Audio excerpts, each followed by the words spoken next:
for your evaluations. They were very useful to me.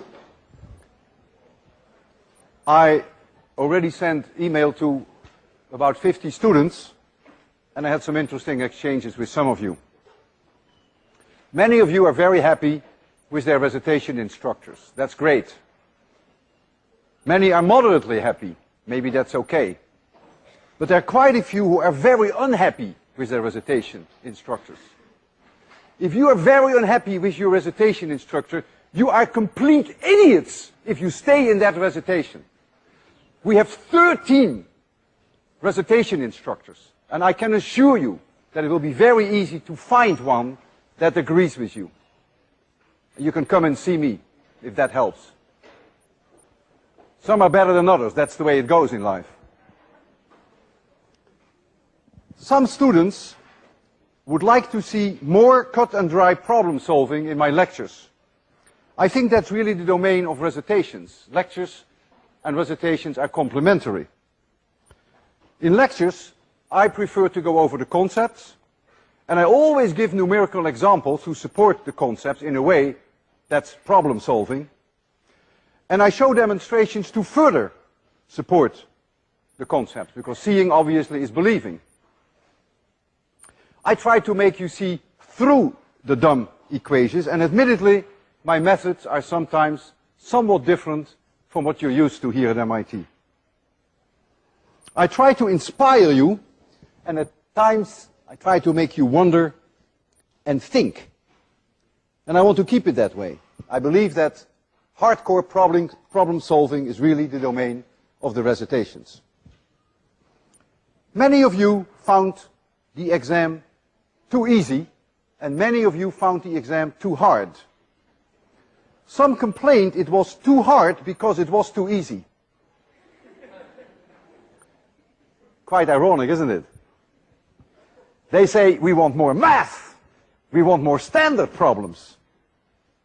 Look, who wants more math? I'm teaching physics. I test you physics. I don't test your math abilities.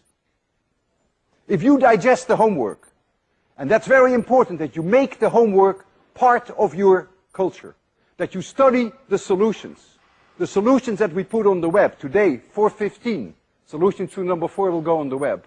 Believe me, they are truly excellent solutions, not cut and dry. They give you a lot of background. If you digest those solutions, then the concepts will sink in. And now, at your 50-minute test, do you really want problems which are complicated maths? Clearly not. I could try that during next exam, but then I may have to buy myself a bulletproof vest to be safe. Concepts is what matters. When I gave my exam review here, I highlighted the concept. Each little problem that I did here was extremely simple. Conceptually, they were not so simple. But from a math point of view, trivial. Clearly, I cannot cover all the subjects in a 50-minute exam. I have to make a choice. So your preferred topic may not be there. Some of you think that the pace of this course is too slow. Some of you think it's too fast. The score, the average score, was 3.8. 4.0 would have been ideal. What do you want me to do?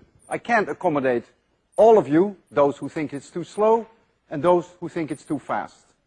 3.8 is close enough to ideal for me, 4.0. And so, I'll have to leave it the way it is. Besides that, keep in mind, you are now at MIT. You're no longer in high school. Now the good news.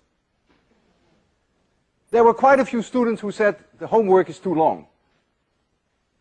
Not a single person said it was too short. I can fix that. I will reduce all future assignments by about 25%, effective tomorrow. I have already taken off assignment number 5, 2 problems. You're down now to 7. And I will do that, all assignments that are coming up. My pleasure. Today, I'm going to cover with you something that conceptually is the most difficult of all of 802. And you will need time to digest it. And if you think that what you're going to see is crazy, then you're not alone. The only good news is that conceptually it's not going to become more difficult. Remember that Ørsted in 1819 discovered that a steady current produces a steady magnetic field, and that connected electricity with magnetism. A little later, Faraday therefore suggested that maybe a steady magnetic field produces a steady current. And he did many experiments to show that. It turned out not to be so. And one way he tried that is as followed.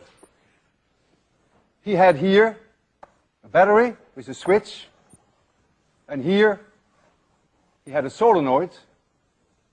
He closes the switch, a current will flow, and that creates a magnetic field in the solenoid. And that magnetic field, maybe it runs like so.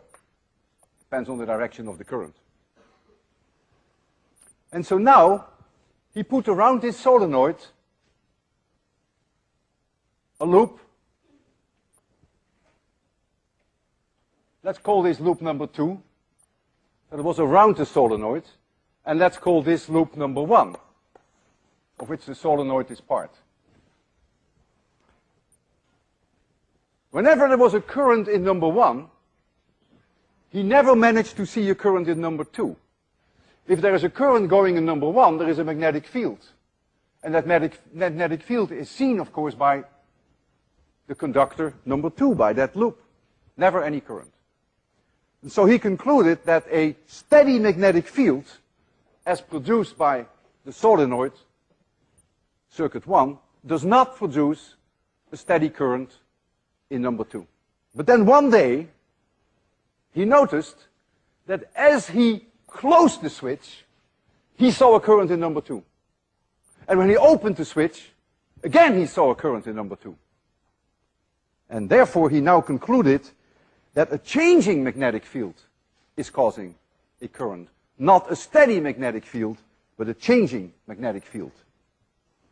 And this was a profound discovery which changed our world, and it contributed largely to the technological revolution of the late 19th and early 20th century.